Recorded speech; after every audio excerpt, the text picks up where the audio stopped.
We are. It's week 12 of the NFL, but we are in Thanksgiving weekend, so I hope you guys had a wonderful Thanksgiving. Of course, if you followed my picks this Thanksgiving Day, your Thanksgiving dinner was absolutely paid for, absolutely paid for, absolutely paid for. We were 4-1-1 on Thanksgiving Day, so hopefully you got back all that money you spent on Thanksgiving dinner. You got a little bit for Black Friday, and we're going to move on. We're going to get you some more money this week too as well. It's been a while since I've done a video. Stuffing season is finally over. All the displays were filled. All the displays were taken down. We are now through the worst part of it. I am still exhausted, but we're getting through it. It's chilly out today. I'm not a big fan of it. I work early. I'm not a big fan of that. Why am I doing it? Because I can. Not because I love to, but it's something I can do for now, and we'll see what happens later on. But I'm not a big fan of the cold, and I'm not a big fan of getting up early. Two things which I have to do every day. So you can imagine how happy I must be. But we get through it. So one of the things I wanted to get to from before was a friend of mine, my man cousin Dave, who put a challenge out to himself, and I'm going to piggyback on that challenge. He put a challenge out to himself where, with all the negativity going on with the election and everything, he wanted to make it so that were you the reason that someone had a great or a positive experience today.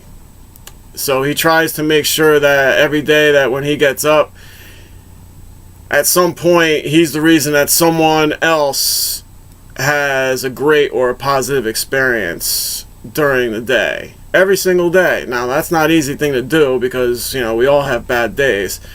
But even in the midst of a bad day, hopefully you can do something for someone else to make their day a little bit better, even though your day may not be going as great.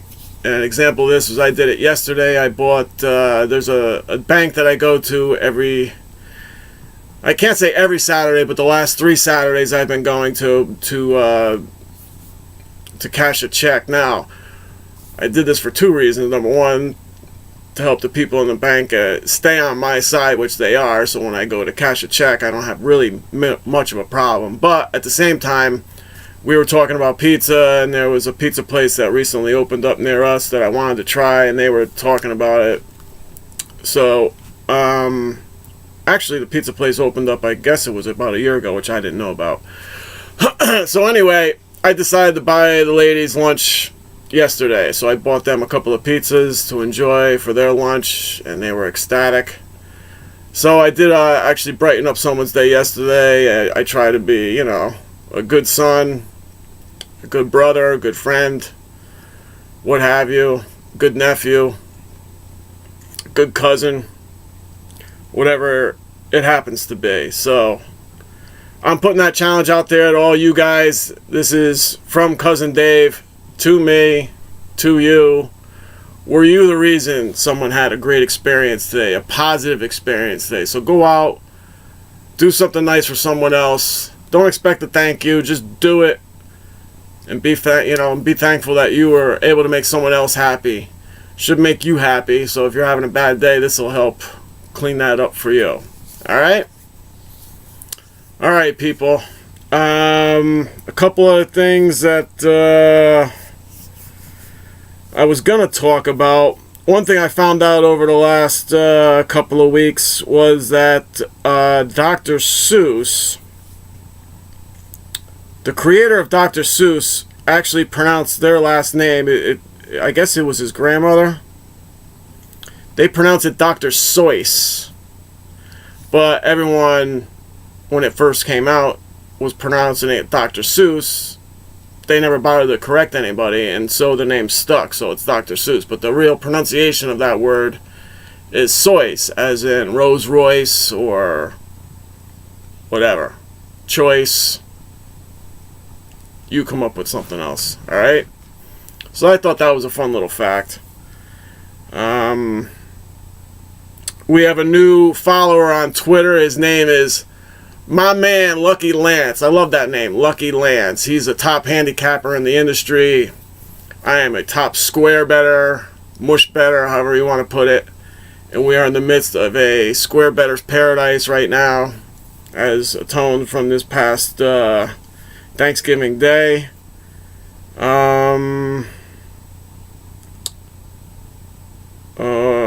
Alright, it was another story.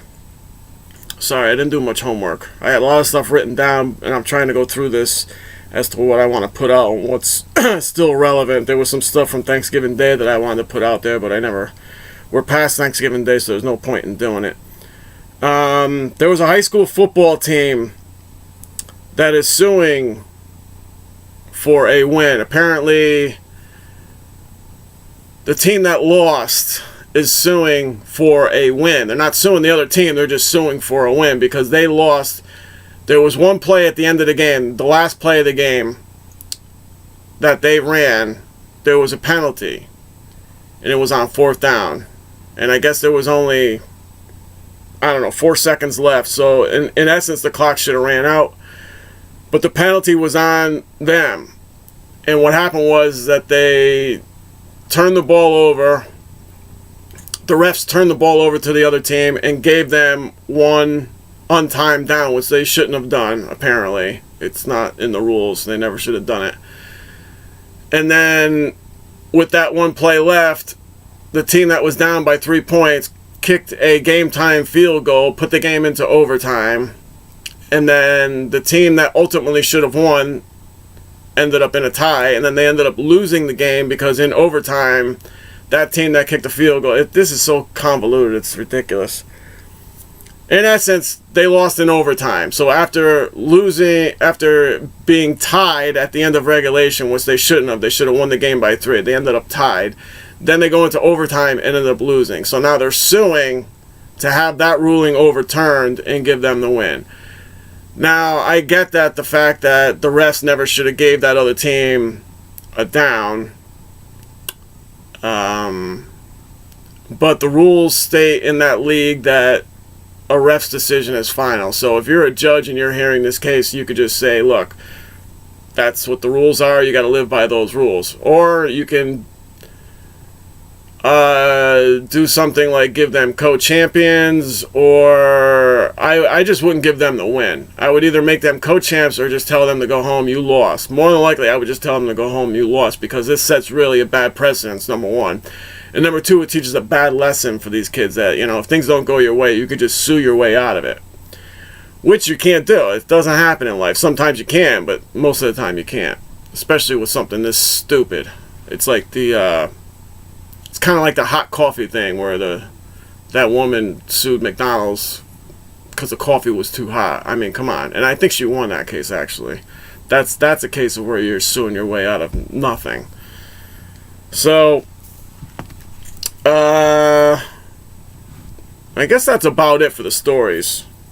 I could tell you the story about the MTA thing, but I don't know if I'm... A friend of mine... Alright, let's do it.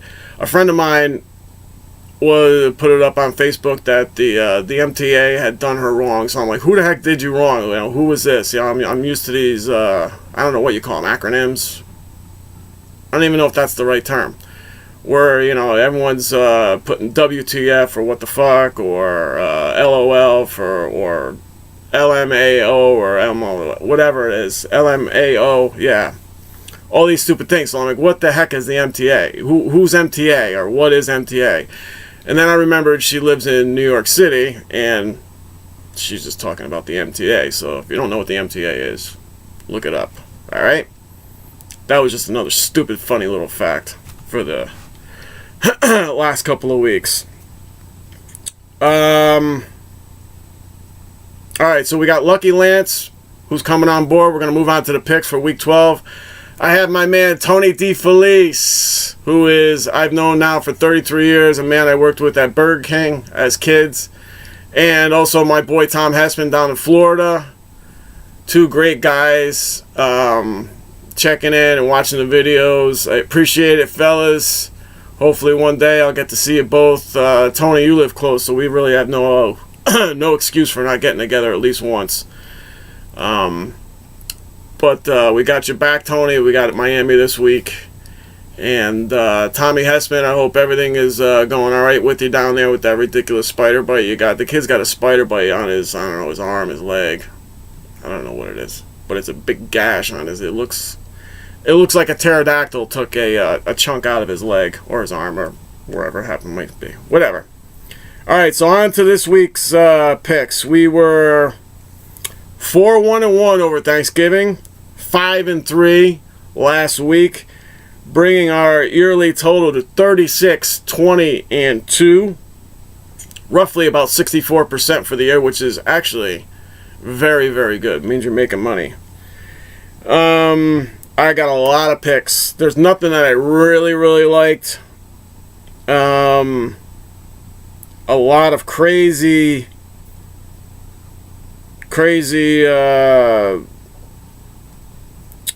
lines this week, especially with like Buffalo's giving 8, which is insane, which I would probably take Buffalo, but I'm not going to because that's nuts. Alright, the first one that I like is the over in Cincinnati-Baltimore, which is 50. So over 50 in Cincinnati-Baltimore. I like Atlanta -4 over Arizona. Atlanta is at home. I like Miami -7 at home over San Francisco. Tony DeFelice in the house with the night train or the J train running wild down there in Miami. The Giants -6.5. That's one for all that's for my brother-in-laws and my nephews, my brother-in-law and nephews. Giants -6.5 on the road to Cleveland. I like the over in the Seattle-Tampa Bay game, which is 45. Over Seattle-Tampa Bay, 45. I like Seattle -5 at Tampa Bay. Seattle -5 at Tampa Bay. Oakland at home -3.5 over Carolina.